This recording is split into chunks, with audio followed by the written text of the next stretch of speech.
It's hard to believe that these are the lucky ones, rescued from warehouses like the one in which we witnessed the auction. They're sold if those warehouses become overcrowded or if they run out of money to pay their smugglers. Of these rescued men, so many here say they were held against their will. It doesn't take us long to find victory. Just take us home. No food, no water. Just take us home. Want to go? No food, no water, nothing. Victory was a slave. We know that some people are being sold. Yes. Some people are being sold. Is this something you've heard about? Can you tell us about Sure. that? Tell us. I was sold. What happened? On my way coming, I was sold. Merciless beating. If you look at most of the people here, if you check their body, you see the mark. They're beating with electric. Even your boot, or they took something like a sharp object. Understand? Most of them lost their life there.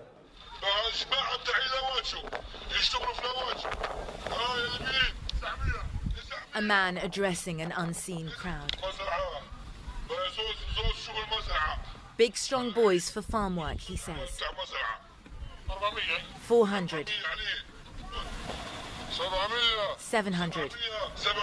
700? 800. The numbers roll in. These men are sold for 1,200 Libyan pounds, $400 apiece. You are watching an auction of human beings. Another man, claiming to be a buyer. Off camera, someone asks, what happened to the ones from Niger? Sold off, he's told. CNN was sent this footage by a contact. After months of working, we were able to verify the authenticity of what you see here. We decided to travel to Libya to try and see for ourselves. We're now in Tripoli and we're starting to get a little bit more of a sense of how this all works. Our contacts are telling us that there are 1 to 2 of these auctions every month and that there is one happening in the next few hours. So we're going to head out of town and see if we can get some sort of access to it. For the safety of our contacts, we have agreed not to divulge the location of this auction, but the town we're driving to isn't the only one. Night falls. We travel through nondescript suburban neighborhoods, pretending to look for a missing person. Eventually, we stop outside a house like any other. Adjust our secret cameras and wait. Finally, it's time to move. We're ushered into one of 2 auctions happening on this same night. Crouched at the back of the yard, a floodlight obscuring much of the scene. One by one, men are brought out as the bidding begins. 400. 500. 550. 600.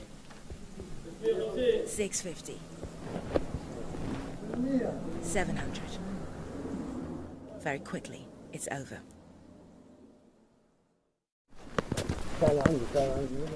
We ask if we can speak to the men. The auctioneer, seen here, refuses. We ask again if we can speak to them, if we can help them. No, he says. The auction's over, we're told. And we're asked to leave. That was over very quickly. We walked in, and as soon as we walked in, the men started covering their faces. But they clearly wanted to finish what they were doing, and they kept bringing out what they kept referring to in Arabic as al-budaa, the merchandise. All in all, they admitted to us that there were 12 Nigerians that were sold in front of us. And I honestly don't know what to say. That was probably one of the most unbelievable things I've ever seen. If doesn't want to take us to Italy. Let them take us to our various countries. These men are migrants with dreams of being smuggled to Europe by sea. Excuse me, can I speak Petit? We are going inside. Have a seat in your place. Have a seat in your place. They come in their thousands from Niger, Mali, Nigeria, Ghana. It's hard to believe that these are the lucky ones, rescued from warehouses like the one in which we witnessed the auction. They're sold if those warehouses become overcrowded or if they run out of money to pay their smugglers. Of these rescued men, so many here say they were held against their will. It doesn't take us long to find victory. Just take us home. No food, no drinking water. Just take us home. Want to go? No food, no water, nothing. Victory was a slave. We know that some people are being sold. Yes. Some people are being sold. Is this something you've heard about? Can you tell us about that? Sure. Tell us. I was sold. What happened? On my way coming, I was sold. Merciless beating. If you look at most of the people here, if you check their body, you see the mark. They're beating with electric. Even your boot, or they took something like a sharp object. Understand? Most of them lost their life there. I was there. The person who came to buy me give the man money. They take me home. So the money was not even much. Other migrants now start to come forward with their stories. They took people to work by force. Even when we are at the seaside, when we are working the work, they will be beating you. When you are working the work, I'm doing your work. They will be maltreating us. Higher.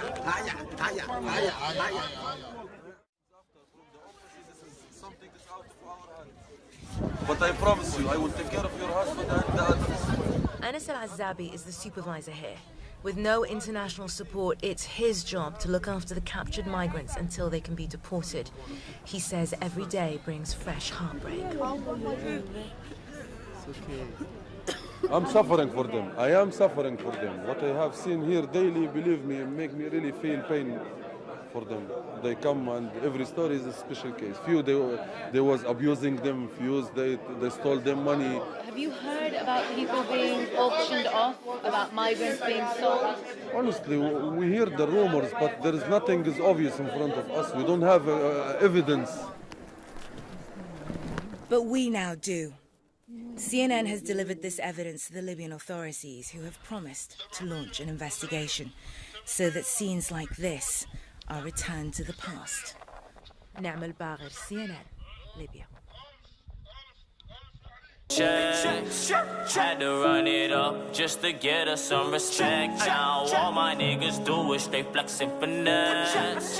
Started from the jungle, how could we forget? All about that Nike moolah and them checks. Had to run it up just to get us some respect. Now all my niggas do is straight flex and finesse. We came from the jungle, nigga. All we do is hustle, nigga. All about that Nike moolah and them checks. All about that Nike moolah and them checks.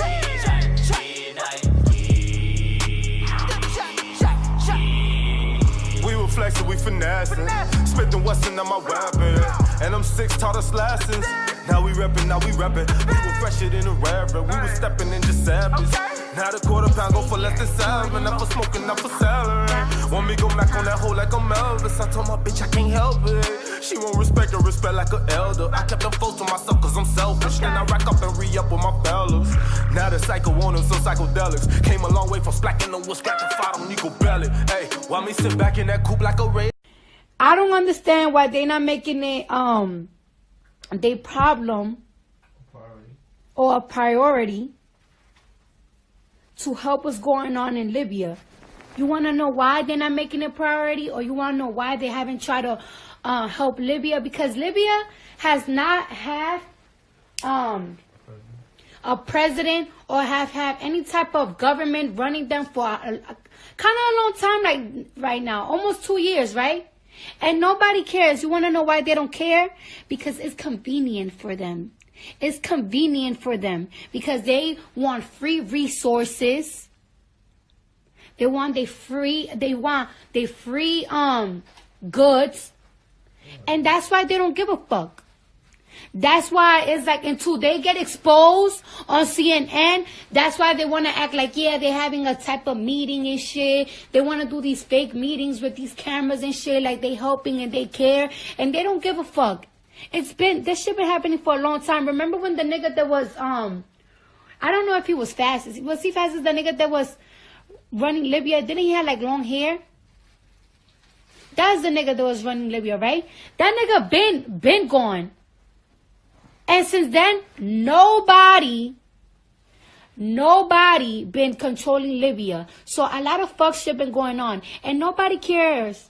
None of the United Nations, none of those countries that's in the United Nations care to help them. You want to know why? Because it's convenient for them, for that country not to have no type of government or no type of somebody running that country for their resources.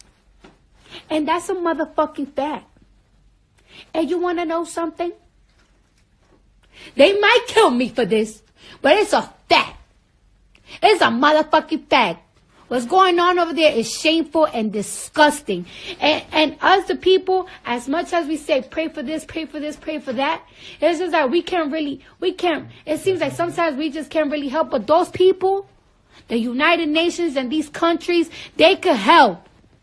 They just don't fucking want to because it's convenient for them. It's convenient for them not to help. It's convenient for them not to help them get government. It's convenient for them not to get a president or nothing, because they want their resources. Why me sit back in that coupe like a racer? I told my bitch I can't chase her though. Hoes in my designer dressed like a bear. So Yeezys on me, I don't lace them, no. I told her mama I want like a bear. So after that I go replace the hoe. I said that lean with the Henny, no chairs. So ain't no telling it from Wednesday. Full of in them checks. Had to run it up just to get